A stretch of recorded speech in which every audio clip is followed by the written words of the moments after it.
Hello tout le monde, j'espère que vous allez toutes et tous très très bien. On se retrouve dans un tout nouvel épisode de podcast où aujourd'hui on va parler d'acceptation de soi pour pouvoir changer. Pour ce podcast, j'ai pris quelques notes, donc c'est normal si je regarde un petit peu en bas à droite, il y avait tellement de choses à dire et j'avais pas du tout envie de partir dans tous les sens. Et j'ai essayé de cadrer un petit peu tout ça, j'espère que ce sujet vous plaira. En tout cas, c'est un sujet qui me tient énormément à cœur et j'avais très très envie de partager ça avec vous aujourd'hui. S'aimer, s'accepter tel que l'on est, pour certaines personnes, c'est parfois évident, mais pour d'autres, ça l'est pas du tout.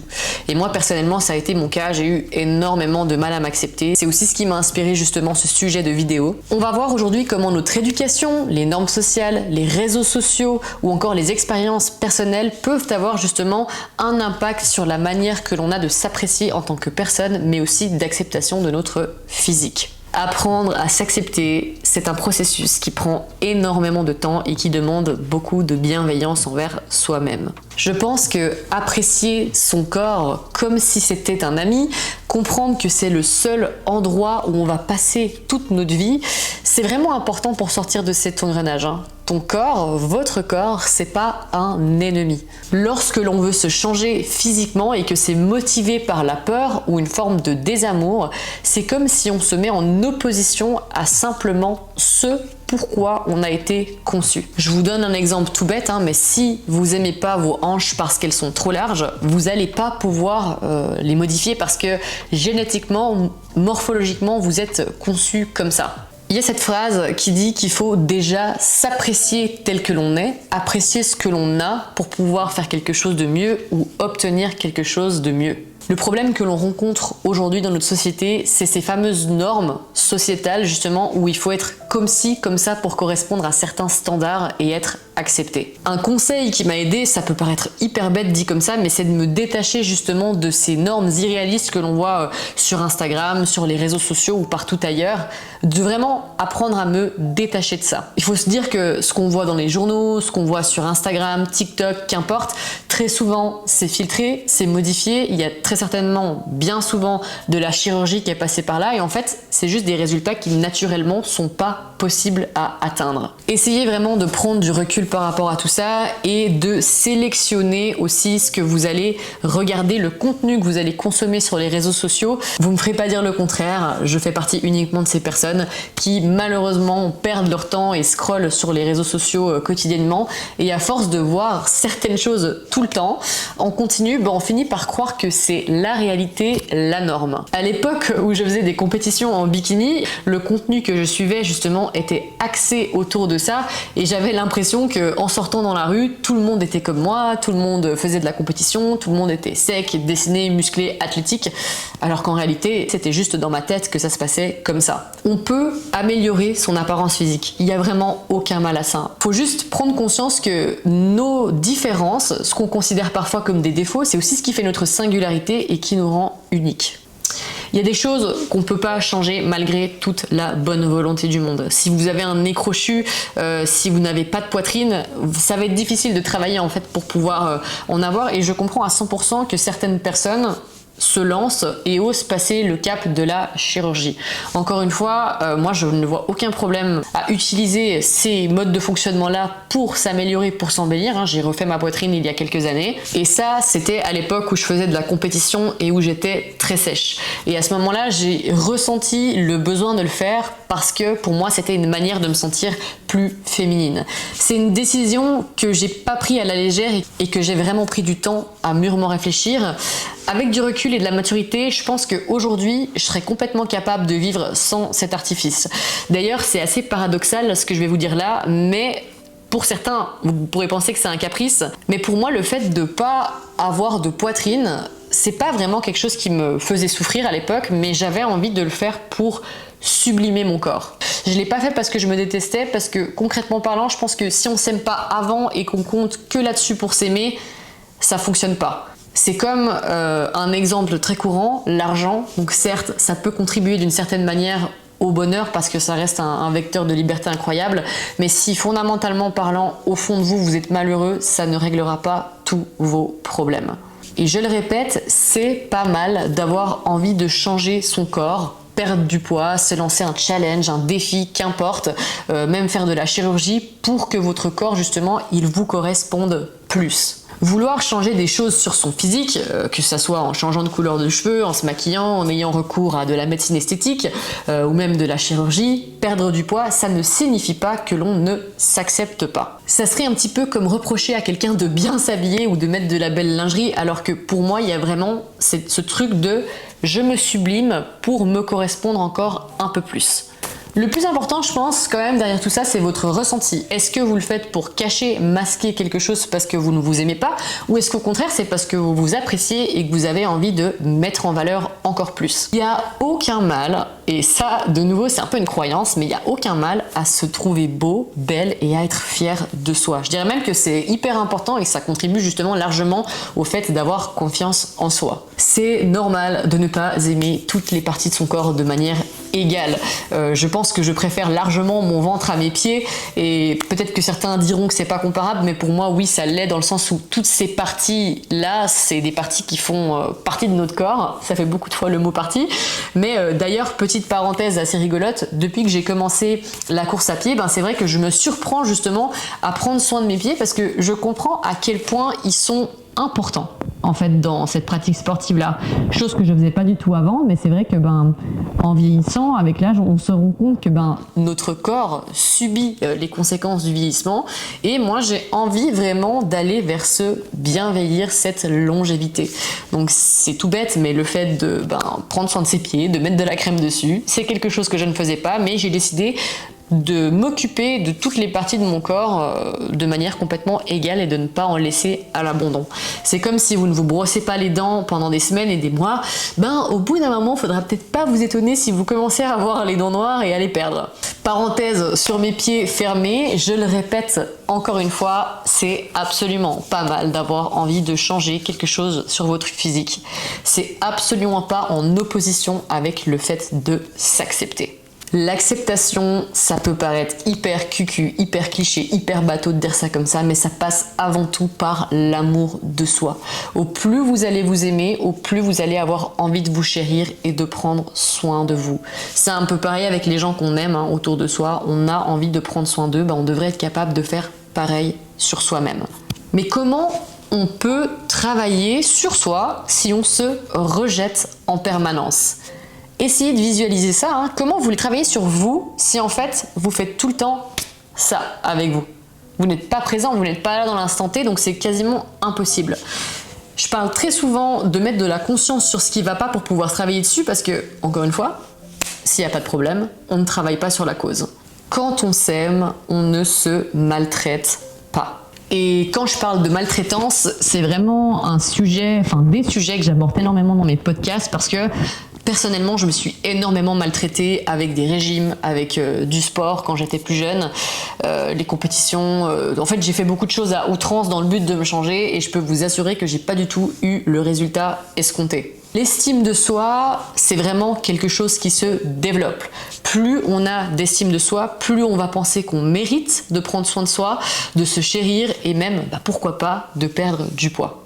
Si tu t'aimes comme ça, comme tu es là maintenant, tu t'aimeras encore plus en perdant du poids. Par contre, si tu ne t'aimes pas, il y a des fortes chances pour que, même si tu perds du poids, tu retournes justement dans tes anciens travers parce que pour toi, ça ne sera pas une évidence de prendre soin de toi. Et en fait, c'est quelque chose que je mets énormément en avant sur mes réseaux sociaux. Et avant même de penser à la perte de poids, on devrait plutôt penser à l'aspect santé. Personnellement, aujourd'hui, je fais pas du sport pour me changer, je le fais parce que ça me fait du bien. Je mange sainement parce que c'est important d'apporter des bons nutriments à mon corps. Je m'occupe de mon sommeil, j'en prends soin parce que je comprends que c'est aussi là où mon corps se régénère et que mon corps a besoin de récupérer avec tout ce que je lui demande au quotidien. Et en fait, si vous vous aimez pas, vous n'allez pas avoir envie de cultiver ces piliers fondamentaux qui sont tellement importants. Le changement, de toute façon, ça peut être que durable si c'est motivé par le fait de gagner ou d'améliorer quelque chose et non par la peur de perdre ou par la fuite. Le changement ne permet pas de s'accepter. C'est l'acceptation qui fait le changement, car c'est aussi l'acceptation qui guide nos actions et nos pensées au quotidien envers nous-mêmes. Tout ça, j'en parle vraiment en connaissance de cause, hein. Comme je vous l'ai dit, il y a eu des périodes dans ma vie où j'ai eu le fameux six-pack, les fameux abdos, mais comme je m'aimais pas, comme j'avais pas confiance en moi, j'étais dans l'incapacité de voir réellement tel que j'étais malgré tous mes efforts. Et devinez quoi? J'ai tout gâché. Ça veut dire que j'ai eu un physique d'athlète incroyable, mais je me suis auto-sabotée après et j'ai pas réussi à le garder et j'ai eu justement ce qu'on appelle ce fameux retour de manivelle où j'ai repris plus de poids que ce que j'en avais perdu. Enfin, ça a été horrible, j'ai fait beaucoup le yo-yo et j'ai eu énormément de difficultés à trouver ce fameux poids d'équilibre. Donc je peux vous dire que maintenant que je suis sortie de ça, je me rends vraiment compte que je peux aujourd'hui être heureuse justement sans avoir ce six-pack et arriver à m'apprécier telle que je suis. Je ne suis pas comme j'étais quand j'étais sur scène, c'est un fait, mais en fait c'est pas un physique qui était sain pour moi. Et tout ça, ça n'a pas fonctionné. Pourquoi? Parce que c'était motivé par la peur de grossir. Comme je vous le dis souvent, il y a une connotation ultra négative dans le fait de perdre quelque chose. Votre cerveau, il fait pas la différence entre une émotion et un fait réel.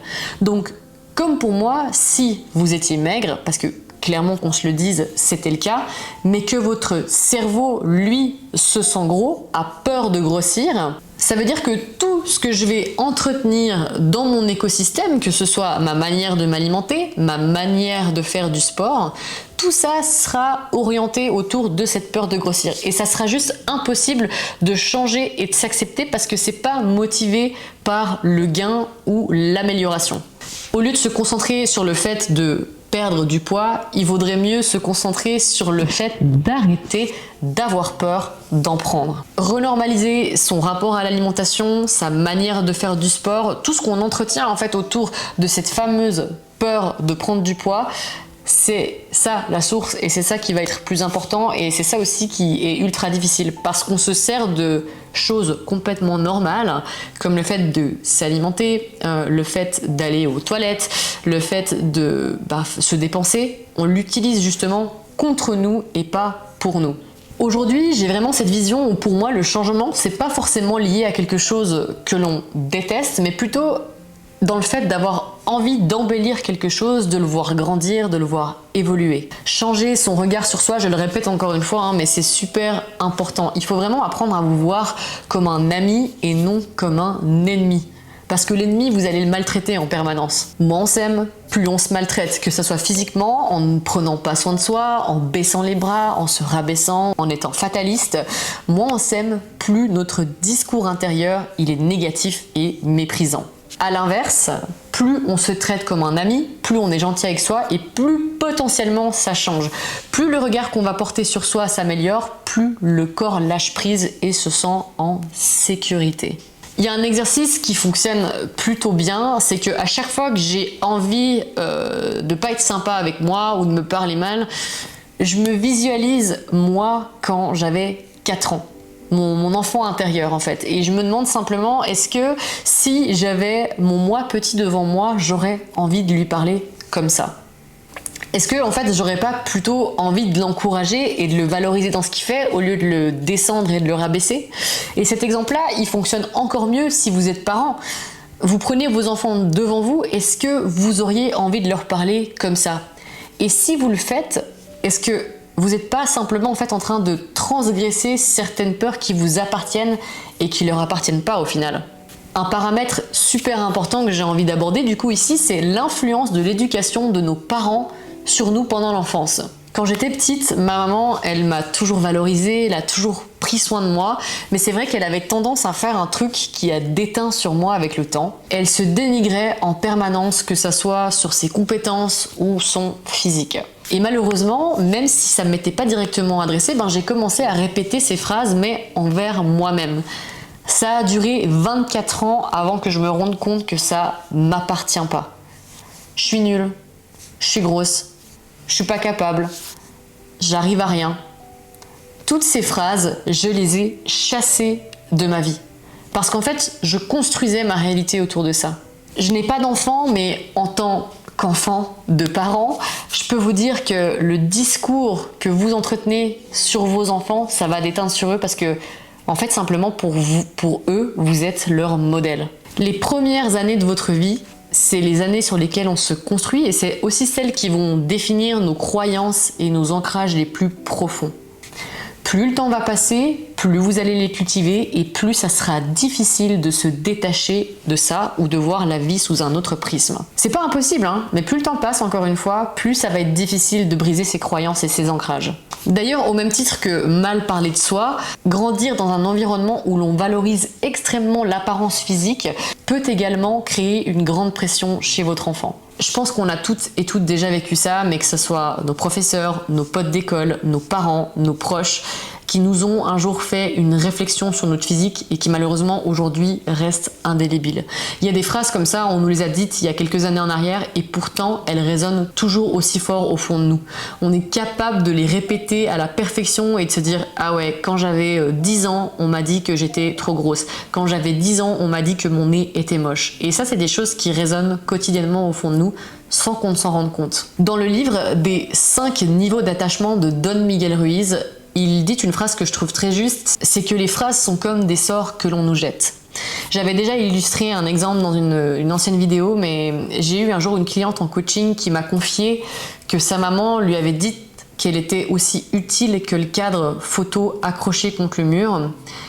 Et en fait, ça a créé en elle une telle forme de désamour qu'elle n'avait pas confiance en elle, elle se trouvait inutile, elle avait peur en permanence de déranger. Et c'est dommage parce qu'elle s'est construite autour de cette phrase en fait. Peut-être que sa mère n'a pas pensé mal en le disant, même si je pense qu'on ne dit pas ça à quelqu'un qu'on aime, mais elle ne s'est pas rendue compte à quel point cette phrase-là, c'était comme un sort pour elle. J'ai aussi eu un jour le cas d'une maman qui est venue me voir et elle m'a confié que son mari la mesurait toutes les semaines, elle et sa fille, pour s'assurer qu'elles ne prennent pas de poids.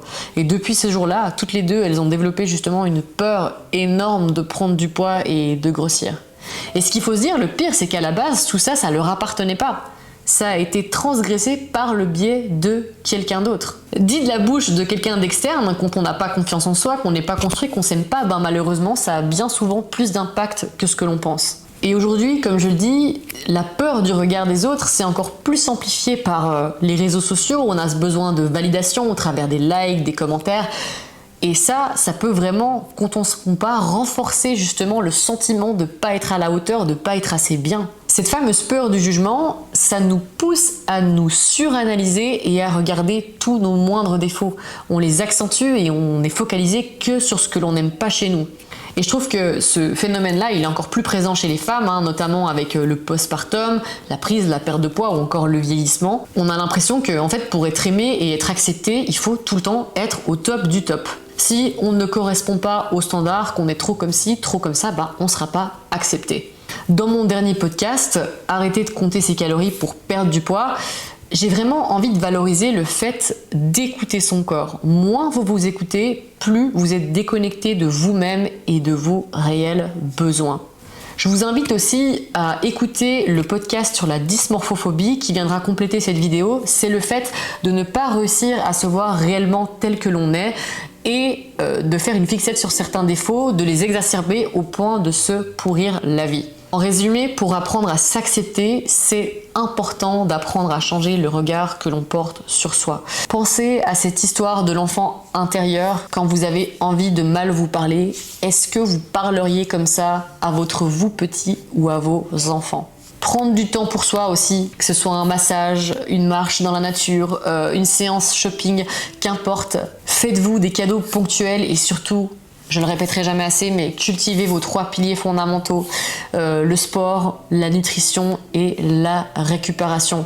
J'en parle très souvent, mais je pense que c'est vraiment un indispensable pour se sentir bien. En cultivant ces piliers-là, je ne me laisse pas de côté et je prends soin de moi.